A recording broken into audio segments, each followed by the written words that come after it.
Hey y'all, what's going on? Y'all like my white fingernail polish? I love it. My friend had some, and I was like, I gotta get me some because that's cute. Curl for real. Anyway, my name is Tamika Collins, and you are on my YouTube channel. Like somebody's child, okay. And on this episode, we are reading the Bible. I was like, which one should I say? The Bible. We are in Exodus, and we are on the 21st chapter. So we got to recap because I like for people to know what we was talking about the last time and where we at now. A lot went on. So in chapter 20 of Exodus, God has made Moses go up the mountain and give them 10 commandments. And those 10 commandments are, we're going to go through them. You must not have any other God before me. You shall not make idols. You shall not take the name of the Lord thy God in vain. Remember to keep the Sabbath. Remember the Sabbath and make it and keep it holy. Make it holy. Honor your father and your mother, and your days shall be long.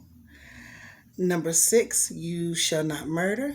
Number 7, you shall not commit adultery. Number 8, you shall not steal. Number 9, you shall not bear false witness against your neighbor. And number 10, you shall not covet. Now, let me see if I got a little room here. I think I'll go into all of that later. If y'all tune into my Facebook, I might post it up here if it lets me do it or whatever. But I'm going to go through that a little bit more because I had to do a little studying.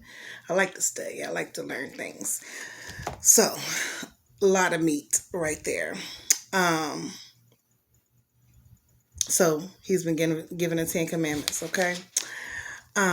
So, we are in chapter 21. So, let's get to reading, shall we? These are the regulations you must present to Israel. So the rules that you must present to Israel.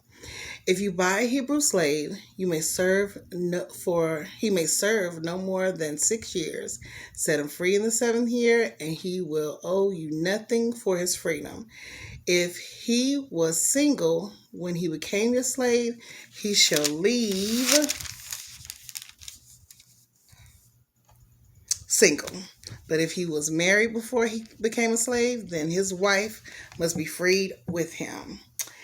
If his master gave him a wife while he was a slave, and they had sons and daughters, then only the man will be free in the 7th year, but his wife and his children will still belong to his master. Ooh-wee. But the slave may declare, I love my master, my wife, and my children. I don't want to go free. If he does this, his master must present him before God. Then his master must take him to the door or doorpost and publicly pierce his ear with an awl. What is that? I gotta read about that. After that, the slave will serve his master for life. When a man sells his daughter as a slave, she will not be freed at the end of the 6 years as the men are. Wow, we can't be free. Okay. If she does not satisfy her owner, he must allow her to be bought back again. But he is not allowed to sell her to foreigners, since he is the one who broke the contract with her. But if the slave owner arranges for her to marry his son, he may no longer treat her as a slave, but as a daughter. If a man who has married a slave wife takes another wife for himself, he must not neglect the rights of the first wife to food, clothing, and sexual intimacy. If he fails in any of these 3 obligations, she may leave as a free woman without making any payment. Anyone who assaults and kills another person may be put to death, but if it was simply an accident permitted by God, I will appoint a place of refuge where the slayer can run for safety. However, if someone deliberately kills another person, then the slayer must be dragged even from my altar and be put to death. Anyone who strikes father or mother must be put to death. Kidnappers must be put to death, whether they are caught in possession of their victims or have already sold them as slaves. Anyone who dishonors father or mother must be put to death. Ooh. Now, suppose two men quarrel, and one man hits the other with a stone or fist, and the injured person does not die but is confined to bed. If he is later to be able to walk outside again, even with a crutch, the assailant will not be punished but must compensate his victim for lost wages and provide for his full recovery.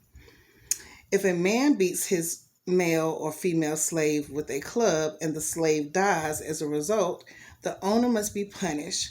But if the slave recovers within a day or two, then the owner shall not be punished, since the slave is his property.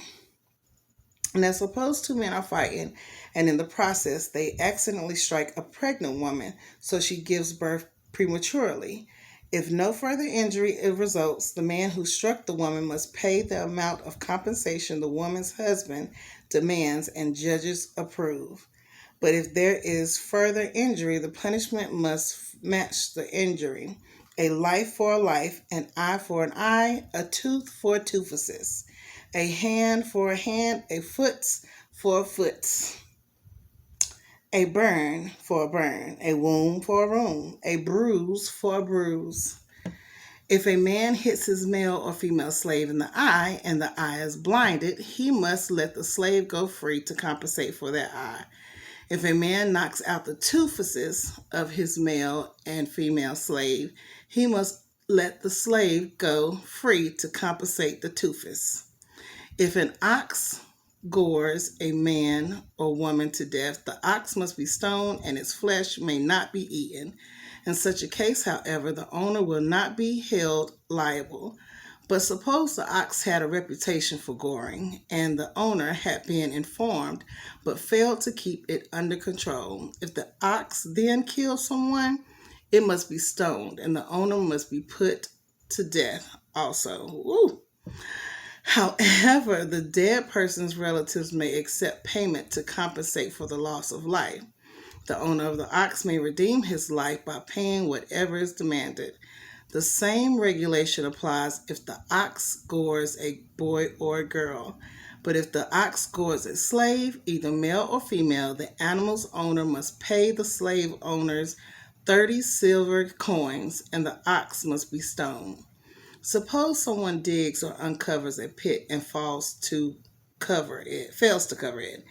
Then an ox or a donkey falls into it. The owner of the pit must pay full compensation to the owner of the animal, but then he gets to keep the dead animal.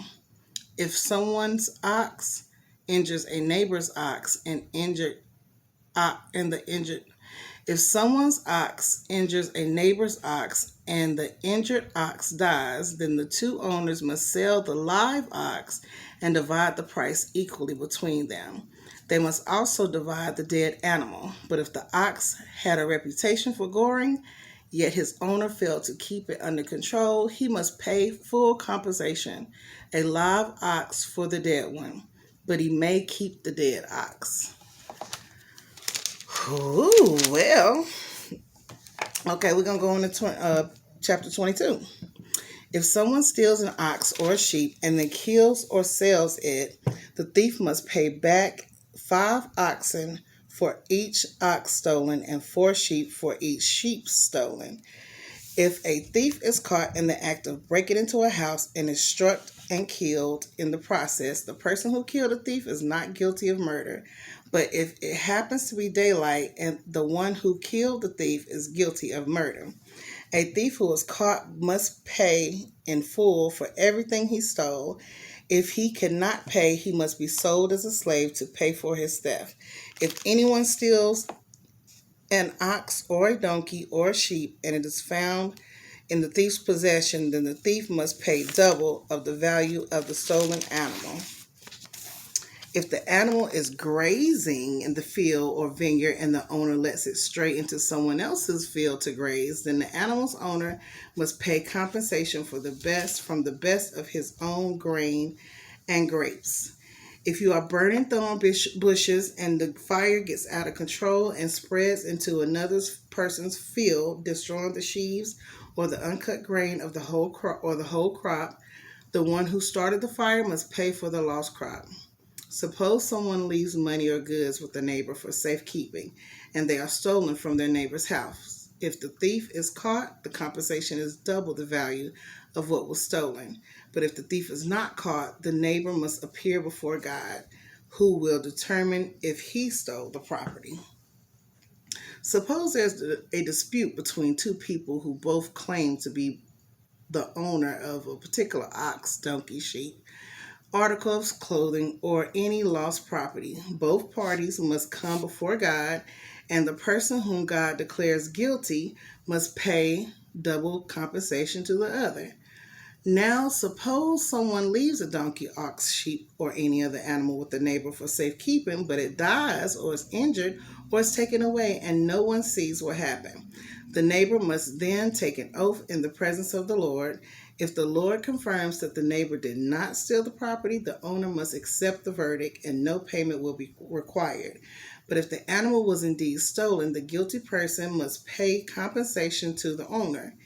If it was torn to pieces by a wild animal, the remains of the carcass must be shown as evidence. No compensation will be required. If someone borrows an animal from a neighbor and is injured or dies when the owner is absent, the person who borrowed it must pay full compensation. But if the owner was present, no compensation is required. And no compensation is required if the animal was rented for the loss it covered for the rental fee. If a man seduces a virgin who is not engaged to anyone and has sex with her, he must pay the customary bride price and marry her. But if her father refuses to let him marry her, the man must still pay him an amount equal to the bride price of a virgin. You must not allow a sorceress to live. Anyone who has sexual relations with the animal must certainly be put to death. Anyone who sacrifices to any other god other than the Lord must be destroyed. You must not mistreat or oppress foreigners in any way. Remember, you yourselves were once foreigners in the land of Egypt. You must not exploit a widow or an orphan. If you exploit them in any way and they cry out to me, then I will certainly hear their cry. My anger will blaze against you, and I will kill you with the sword. Then your wives will be widows and your children fatherless. If you lend money to any of the people who are in need, do not charge interest as a money lender would. If you take a neighbor's cloak as a security for a loan, you must return it before sunset. This coat may be the only blanket the neighbor has. How can a person sleep without it? If you do not return it and your neighbor cries out to me for help, then I will hear, for I am merciful. You must not dishonor God or curse any of your rulers. You must not hold anything back when you give me offerings from your crops and your wine. You must give me your firstborn sons. You must also give me the firstborn of your cattle, sheep, and goats. But leave the newborn animal with its mother for 7 days, then give it to me on the 8th.